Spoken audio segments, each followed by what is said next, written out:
নমস্কার দর্শক বন্ধুরা, এসএসসি সিএইচএসএল এর রেজাল্ট অ্যাডমিট কার্ড বেরিয়ে গেছে।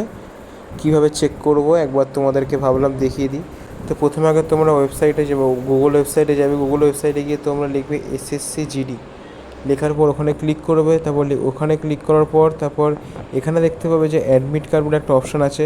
ওই অ্যাডমিট কার্ড অপশানে ক্লিক করবে। ওখানে ক্লিক করার পর তুমি দেখতে পাবে ইস্টার্ন রিজিয়ন বলে একটা অপশান আছে, ওখানে ক্লিক করবে। ওখানে ক্লিক করার পর তারপর তুমি দেখবে যে একটু 25 জুন একটা নোটিফিকেশান বেরিয়েছে কম্বাইন্ড হাই সেকেন্ডারি লেভেলের 10+2, ওটাই ক্লিক করবে। এই যে এইটা ক্লিক করার পর তারপর তুমি ওখানে দেখতে পারবে, ওখানে দেখতে পারবে এই যে এইটা দেখতে পারবে রেজিস্ট্রেশন নাম্বার এবং তোমার নাম আর ডেট অফ বার্থ দিতে হবে। তারপর নিচে 4+1 5 হয়, অথবা তোমাদের ওখানে দেখা যাবে অন্য কোনো সংখ্যা যোগ করতে বলছে, সেই যোগ করার উত্তরটা তোমরা দিয়ে দেবে, নেক্সট ক্লিক করে দেবে। তারপর তুমি তোমার অ্যাডমিট কার্ড পেয়ে যাবে। নমস্কার।